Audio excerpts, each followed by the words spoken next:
Walter family. जेना, Walter और लियो एक नए घर में शिफ्ट हुए थे। लियो और उसकी फैमिली को वो घर बहुत ही पसंद था, इसलिए वो सब बहुत ज्यादा खुश थे। लेकिन वॉल्टर अपने बिजनेस ट्रिप की वजह से 1 महीने के लिए जापान चला जाता है। वॉल्टर के जाने के बाद जेना और लियो घर पर अकेले थे। हमेशा की तरह लियो स्कूल से वापस घर आ रहा था। रास्ते में लियो को एक पार्क दिखता है। लियो को नेचर और ग्रीनरी बहुत पसंद थी, इसलिए वो पार्क में जाकर एक बेंच पे बैठ जाता है। लियो का कोई दोस्त नहीं था, इसलिए वो हमेशा अकेला फील करता था।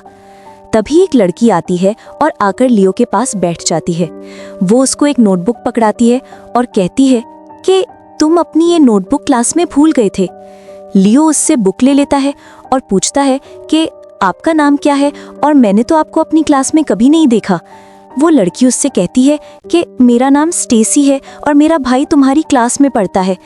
उसको अपनी दूसरी क्लासेस अटेंड करने के लिए जाना था, इसलिए उसने वो बुक मुझे दे दी और कहा कि मैं तुम्हें दे दूं। लियो उस लड़की को शुक्रिया कहता है बुक वापस करने के लिए। वो लड़की लियो से पूछती है कि तुम यहाँ अकेले क्यों बैठे हो, क्या तुम्हारा कोई दोस्त नहीं है? लियो भी उसको बता देता है कि मेरा कोई दोस्त नहीं है। वो लड़की भी कहती है कि मेरा भी कोई दोस्त नहीं है। दोनों हंसने लगते हैं। तभी लियो को एहसास होता है कि उसने उस लड़की को अपना नाम ही नहीं बताया, लेकिन इस कॉन्वर्सेशन में वो लड़की उसका बहुत बार नाम ले चुकी थी। लियो ने इस बात को इग्नोर किया। टाइम बहुत हो चुका था, इसलिए लियो और स्टेसी अपने अपने घर चले जाते हैं। जब लियो घर पहुंचता है तो जेना लियो से पूछती है कि आज तुम इतनी लेट क्यों आए हो? लियो जेना से बदतमीजी कर देता है और अपने कमरे में चला जाता है। उस दिन के बाद लियो और स्टेसी रोज मिलने लगते हैं। एक दिन स्टेसी घर से कुकीज बनाकर लाती है और वो लियो से कहती है मैं ये खास तुम्हारे लिए बनाकर लाई हूँ। लियो बिना कुछ सोचे समझे वो कुकी खा लेता है। रात में जब लियो सो रहा था तो उसके सर में बहुत दर्द हो रही थी और उसको बहुत ही अजीब फील हो रहा था। सुबह जब जेना लियो के कमरे में आती है उसको स्कूल के लिए उठाने, तो लियो जेना से कहता है कि मॉम, मुझे बहुत अजीब लग रहा है, सर में बहुत तेज़ दर्द हो रही है। जब जेना लियो को चेक करती है तो उसको बहुत ही तेज़ बुखार था। जेना लियो को दवाई देती है और उसको रेस्ट करने के लिए कहती है। अगली सुबह जेना जल्दी उठ जाती है ताकि वो लियो को टाइम से मेडिसिन दे पाए, लेकिन जब वो किचन में जाकर देखती है तो लियो वहाँ पे खड़ा होकर खाना बना रहा था। जेना लियो से पूछती है कि तुम यहाँ पे क्या कर रहे हो? तुम्हें तो बुखार है, तुम्हें आराम करना चाहिए। लियो जेना से कहता है कि अब मैं बिल्कुल ठीक हूँ मॉम। जब जेना लियो का बुखार चेक करती है तो वो बिल्कुल ठीक था।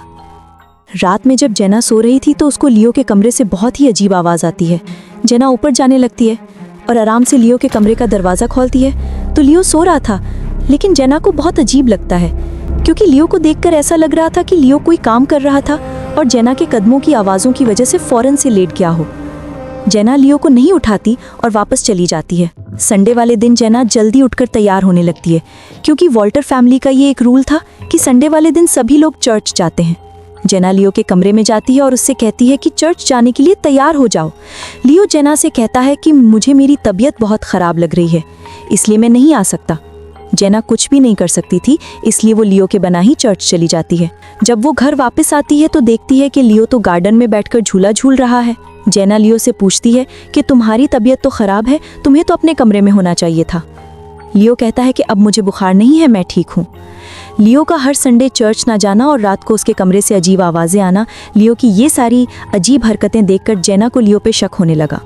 एक दिन जेना जब किचन में जाती है तो वो देखती है कि लियो मज़े से बैठकर फ़िश खा रहा है। जेना बहुत हैरान हो जाती है क्योंकि जेना ने कभी लियो को उसकी ज़िंदगी में फ़िश नहीं खिलाई क्योंकि लियो को फ़िश से एलर्जी थी।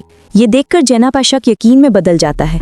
जेना लियो को कुछ नहीं कहती। जब लियो स्कूल चला जाता है तो वो उसके कमरे में जाती है और वहाँ पे एक हिडन कैमरा लगा देती है। अगले दिन जब जेना उस कैमरे की फुटेज चेक करती है तो उसके होश उड़ जाते हैं।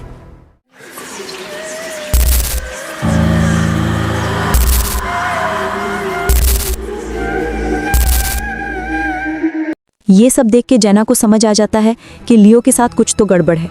जेना ने ठान लिया था कि अब वो लियो को चर्च ले जाकर रही थी।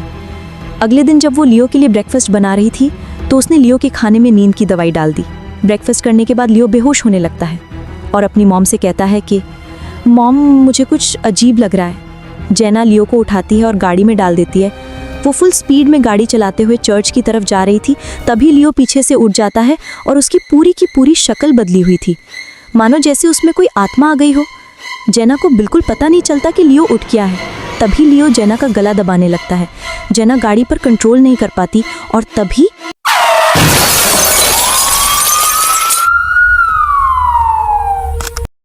लियो के साथ क्या हो रहा है, आखिर वो लड़की कौन है और अब लियो जेना के साथ क्या करेगा।